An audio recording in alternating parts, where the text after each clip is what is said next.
সমাবেশ করেছে সেই জায়গাটাতে তারা কয়েক দফায় হামলা করেছে, আমাদের নেতা কর্মীদেরকে আহত করেছে, আমাদের গাড়ি বহরে আমাদেরকে হত্যার উদ্দেশ্যে সেখানে তারা সশস্ত্র ভাবে হামলা করেছে। আমাদের অনেকে আহত অবস্থায় আছে। এমন অবস্থায় বাংলাদেশে হিজবুত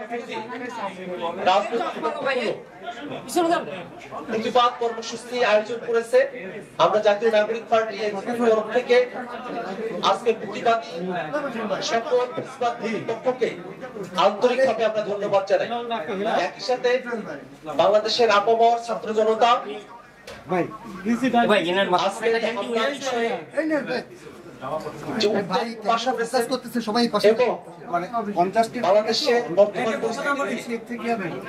যে পরিস্থিতি তৈরি হয়েছে সে জায়গায় তাদের ভাবনার জায়গা, তাদের জাতীয় নাগরিক পার্টি এনসিপি নেতৃত্ব যারা জুলাই অভ্যুত্থানের সময়টাতে নেতৃত্ব দিয়েছিলেন তাদের চাওয়া পাওয়া এবং তাদের স্বতঃস্ফূর্ত প্রতিবাদে অংশগ্রহণকে আমরা আন্তরিকভাবে সাধুবাদ জানাই। সাংবাদিক বন্ধুগণ,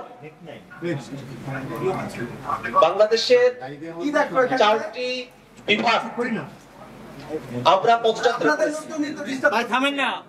আজকে ১৬তম দিনে আমরা যখন গোপালগঞ্জে এসেছি তখন আগে থেকে প্রস্তুতি নিয়ে নিষিদ্ধ ছাত্রলীগ, আওয়ামী লীগ তারা সশস্ত্র কায়দায় তারা আমাদের উপরে হামলা করেছে। সারা বাংলাদেশে এর প্রতিবাদে আমরা শিক্ষার্থী, ছাত্র জনতা এবং বিভিন্ন হিজবুত বিরোধী রাজনৈতিক পক্ষকে আমরা মাঠে কর্মসূচি প্রদান করতে দেখেছি।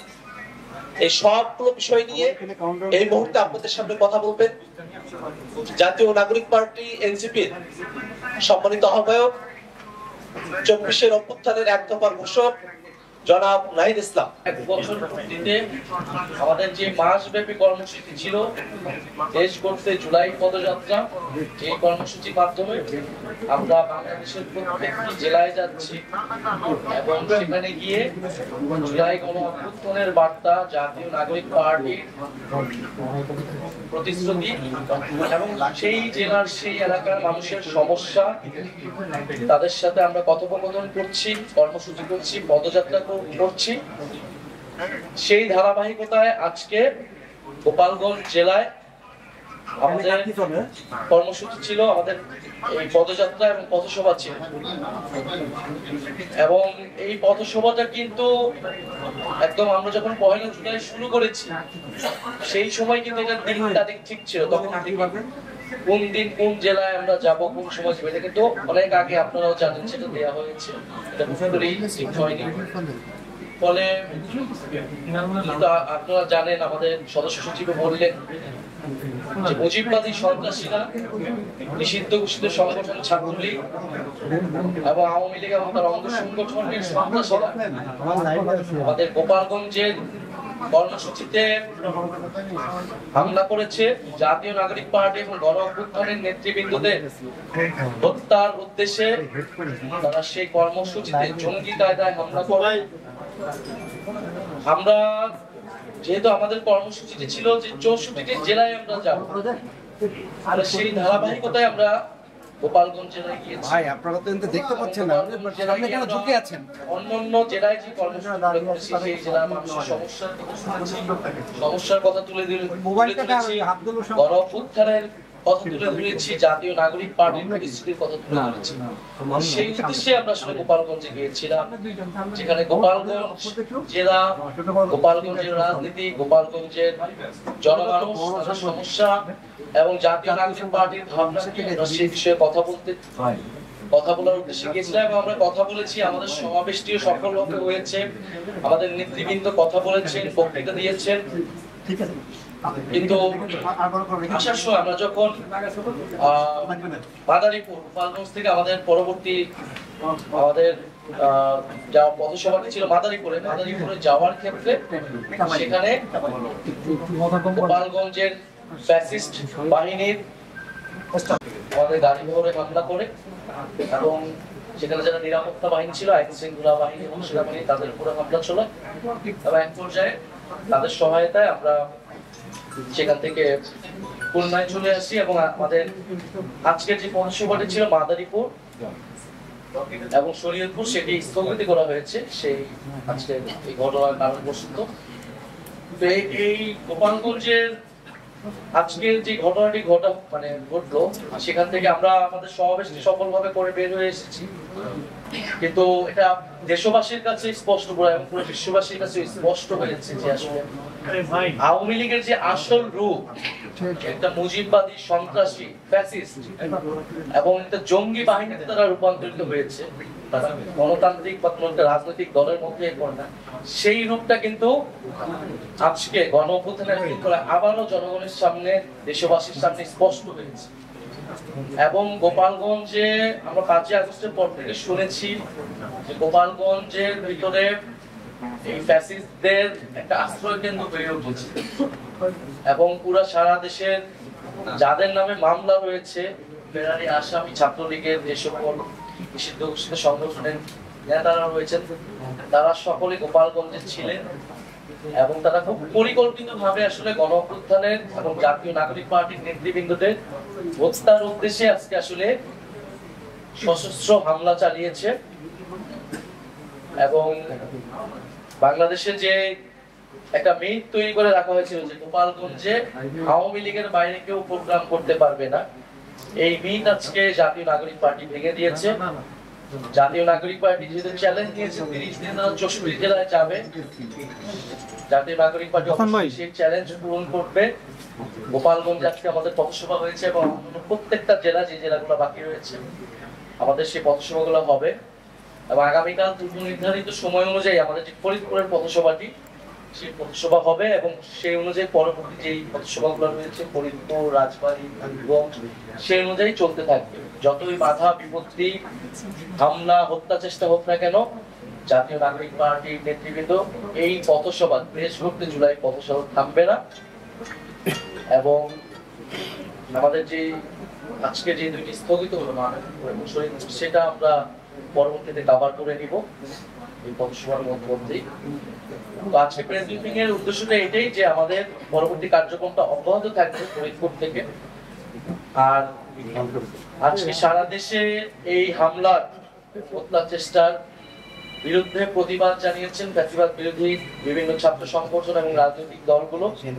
আমরা জাতীয় নাগরিক পার্টির পক্ষ থেকে তাদেরকে আন্তরিকভাবে ধন্যবাদ এবং কৃতজ্ঞতা জানাই। জাতীয় নাগরিক পার্টির নেতৃত্বে সারা দেশে এবং বিপ্লবী ছাত্ররা সারা দেশে বিভিন্ন জায়গায় প্রতিবাদ জানিয়েছে, তাদেরকে আমরা ধন্যবাদ এবং কৃতজ্ঞতা জানাই। এবং গোপালগঞ্জের হামলায় কিন্তু সাংবাদিকরাও আহত হয়েছে, তো সেই বিষয়েও আমাদের সমবেদনা রয়েছে। এবং জাতীয় নাগরিক পার্টি আগামীকাল সারা দেশে বিক্ষোভ কর্মসূচি পালন করবে এই সশস্ত্র হামলার প্রতিবাদে। এবং আমরা আমাদের যে ফরিদপুরের পথসভা কালকে থাকবে, আমরা সারা দেশের মানুষের প্রতি আহ্বান রাখছি, সরকার এবং প্রশাসনের প্রতি আমরা আহ্বান রাখছি, গোপালগঞ্জে আমরা কিন্তু গোপালগঞ্জে আমরা বাজিপুর জেলায় যখন আমরা যাই, প্রশাসনের সাথে কথা বলেই যাই, সিকিউরিটি ক্লিয়ারেন্স নিয়ে যাই। গোপালগঞ্জে কিন্তু একইভাবেই যাওয়া হয়েছে, সেখানকার আইন শৃঙ্খলা বাহিনী এবং প্রশাসন আমাদেরকে যে ডিরেকশন দিয়েছে, যে রুটে যেতে বলেছেন, আমরা কিন্তু সেভাবেই গিয়েছি এবং আগের সময় সেভাবেই এসেছি। তারা যদি আরো কঠোর হতো, আরো সতর্ক হতো আগের থেকে, তাহলে হয়তো পরিস্থিতি তারা সামাল দিতে পারতেন। এবং তারপরও তারা সহায়তা করেছেন এবং ওখানে আমাদের স্থানীয় যে নেতাকর্মীরা রয়েছে গোপালগঞ্জে আমাদের সভাপতি রয়েছেন, প্রধান সভাপতি আমাদের সাথে আছেন এই ফুলদারিয়া, সেখানকার তাদের পরিবারগুলোকে কিন্তু হুমকি দেওয়া হচ্ছে এবং তাদের নিরাপত্তার বিষয়টা আমরা দাবি জানাচ্ছি। এবং সেখানে আমাদের স্টেজে আমরা যাওয়ার আগে এক দফা হামলা হয়েছে, সশস্ত্র হামলা হয়েছে, স্টেজে আগুন লাগিয়ে দেওয়া হয়েছে, পুলিশের গাড়িতে আগুন লাগিয়ে দেওয়া হয়েছে। সারা দেশের মানুষ এগুলো দেখেছে, আপনারা দেখেছেন। ফলে এটা নতুন কিছু নয়, আওয়ামী লীগের যে চরিত্র, ফ্যাসিস্ট বাহিনীর যে চরিত্র, সেই চরিত্র উন্মোচন করেছে ফলে আমরা মুজিববাদীদের বিরুদ্ধে আমাদের যে লড়াই, যে সংগ্রাম, সেই সংগ্রাম আসলে শেষ হয়ে যায়নি। সরকারকে অবশ্যই কঠোর অবস্থানে যেতে হবে, জনগণকেও সচেতন হতে হবে এবং যে আমাদের লড়াই মুজিববাদের বিরুদ্ধে সেই লড়াই চলমান রাখতে হবে। আমরা আজকের এই প্রেস ব্রিফিং থেকে দাবি জানাচ্ছি পুরো ঘটনার সুষ্ঠু তদন্ত করতে হবে। যারা এই ঘটনার সাথে জড়িত, যাদের পরিকল্পনায়, যাদের অংশগ্রহণ এবং যারা হত্যা চেষ্টা চালিয়েছে তাদেরকে দ্রুত সময়ের মধ্যে আগামী 24 ঘন্টার মধ্যে তাদেরকে গ্রেফতার করতে হবে এবং পরবর্তীতে তদন্ত সাপেক্ষে বিচারের আওতায় আনবে। সময় গাড়ি করে হামলা করা হয়েছে, ককটেল মারা হয়েছে এবং আমাদের 6টা গাড়ি হয়েছে। আর আমরা শুনতে পেয়েছি সেই ঘটনাস্থলে মারা গিয়েছে। আমরা সেই বিষয়ে যাচ্ছি ঘটনার প্রশাসনের বিষয়টা তো অবশ্যই প্রশাসন যে তৎপরতা দেখাচ্ছে বা পরবর্তী ঘটনা হামলা শুরু হওয়ার পরে দেখা যাচ্ছে সেটা আগে থেকে শুরু করা হতো। কারণ যেহেতু গোপালগঞ্জে নিয়ে এই ধরনের একটা আশঙ্কা ছিল, আমরা তো সভা সমাবেশ করার অধিকার বাংলাদেশের সব জায়গায় আছে, গণতান্ত্রিক শান্তিপূর্ণভাবে আমরা তো সেই জায়গা থেকে গিয়েছিলাম এবং গোপালগঞ্জ তো বাংলাদেশের বাইরে, সেটা নিশ্চিত করার দায়িত্ব ছিল প্রশাসনের, সরকারের। ফলে সরকারের ভিতর থেকেও বা প্রশাসনের ভিতর থেকেও কোনো ধরনের স্যাবোটেজ হয়েছে কিনা সে বিষয়ে দেখতে হবে। তাদের তৎপরতাও সন্দেহ রয়েছে। আর মার্চ টু গোপালগঞ্জ বলতে আমরা তো এখানে পদযাত্রা বা মার্চ, সারা দেশে তো আমরা আসলে মার্চ করতেছি, আলাদা কিছু। আমি তো প্রথমেই বললাম গোপালগঞ্জের প্রোগ্রাম বা 16 তারিখের প্রোগ্রাম এটা আমাদের অনেক আগে, 15-20 দিন আগে আমাদের সেই ধারাবাহিকতা এটা ছিল আমাদের বড়। এখানে আওয়ামী লীগ আসলে এটা পরে এই ঘটনাটা ঘটিয়েছে। সরকার, আইন শৃঙ্খলা বাহিনী সংস্থা আসলে এই বিষয়ে তৎপর হওয়া ছিল। একটা রাজনৈতিক দল তাদের প্রধান নেতৃবৃন্দ একটা জায়গায় যাচ্ছেন সেই নিরাপত্তা দেওয়া সর্ব ধরনের উদ্যোগ আসলে নেওয়া উচিত। আমরা পুলিশের পুরো ক্লিয়ারেন্স পাওয়ার পরে তারা যখন বলেছে সমাবেশ স্থলে, আমরা কিন্তু কিছুটা লেটও হয়েছে পুলিশ ক্লিয়ারেন্সের কারণে, বিভিন্ন জায়গায় দেখেছি পুলিশ বলেছে আমরা কিন্তু পুরো সময় কানেক্টেড ছিলাম।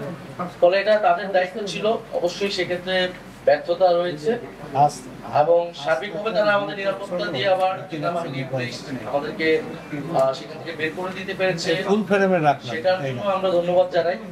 কিন্তু আমাদের গোপালগঞ্জ নিয়ে যদি পুলিশ প্রশাসন যদি প্রথম থেকে সতর্ক হতো, সচেতন হতো, তাহলে হয়তো এই দিন দেখা লাগতো না। তারা কিন্তু এই আওয়ামী লীগ এখন জঙ্গি সংগঠনের মতো কাজ করতেছে তাদের স্টাইলে।